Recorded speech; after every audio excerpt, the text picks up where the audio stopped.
I saw this movie with a friend, and at some point, some of the characters are sitting on the front porch drinking booze out of little fancy teacups.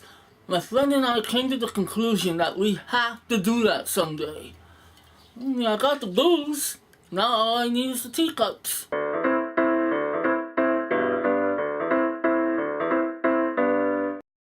Check me out, man. I'm actually doing 2 reviews in 1 week, which, you know what that means, right? I'm probably gonna disappear and go on another hiatus right after this. Alright, so what's the story with Neighbors? It's basically the story of wild parties and shenanigans. What more do you need to know? Okay, fine. You have a married couple played by Rose Byrne and Seth Rogen. They're happily married. They're comfortable with their lives. They got a beautiful baby girl. When your movie is in doubt, get the cutest, most adorable baby you can possibly find. Anyway, all is well in the neighborhood until Zac Efron and Dave Franco, along with their sorority brothers, move in and start a fraternity right next door, creating chaos throughout the entire neighborhood. Now, my friend Scott, Movie Man Menzo, is going to hate me after this review. Because he saw this at South by Southwest. He hates these kind of comedies, so naturally he hated this movie. It's hard enough to imagine that we are friends because he hates Project X and I like that movie. So naturally, yes, I enjoyed this movie. It's so zany and over the top and insane, and it just kind of brought the inner party animal out of me. It actually gave me some good ideas for when I want to throw a party.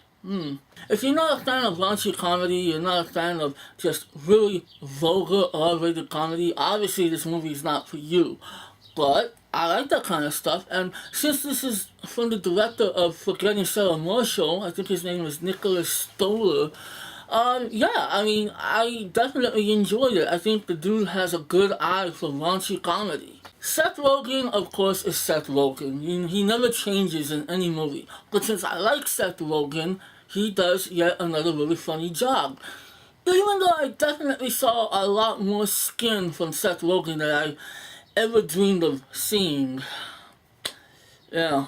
Rose Byrne is actually really cool. I think this is like her funnest role she's ever done.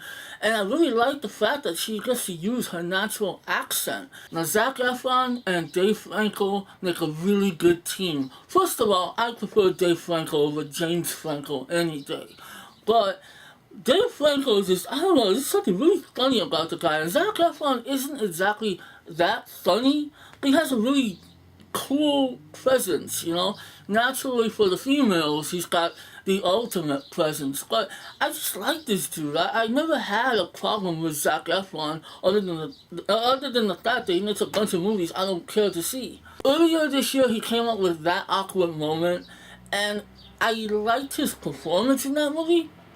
But the movie itself just wasn't that good. It wasn't funny.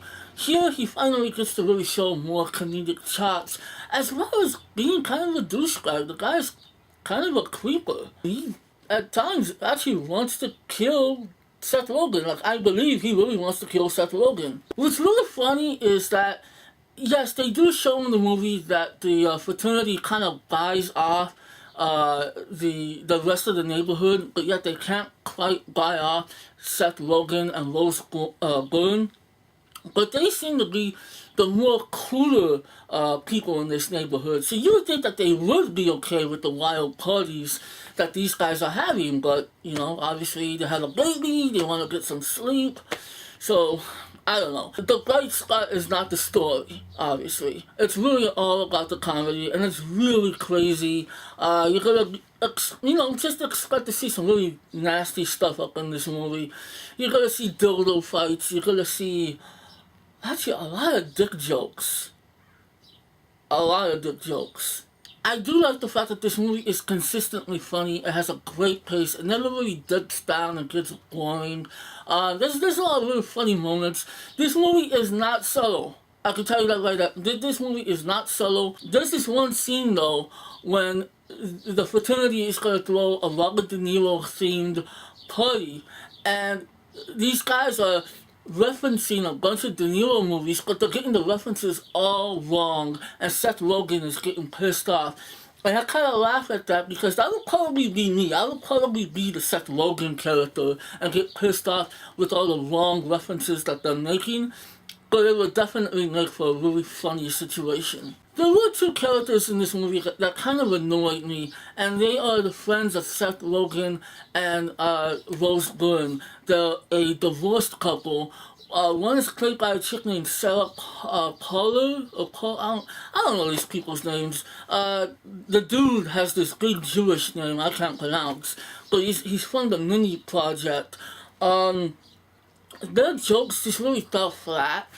Once in a while, the dude makes some funny jokes, but most of the time they just kind of got in the way. But all in all, this is a very entertaining comedy. I don't get to see comedies a lot in theaters. Comedy isn't really my thing, I guess, but I definitely enjoyed this one. I do recommend it for anyone who loves to party, who loves insane wackiness. Of course, if you love Seth Rogen. I am going to give Neighbors a 4 out of 5. So let me ask you a question. What is the wildest thing you've ever done at a party? The wildest thing I've ever done was actually show up. Thank you for watching this review. If you go see this movie, let me know what you thought of it. And hopefully I won't disappear and I'll be more consistent on this channel. Maybe, possibly, we'll see. Alright, peace. What's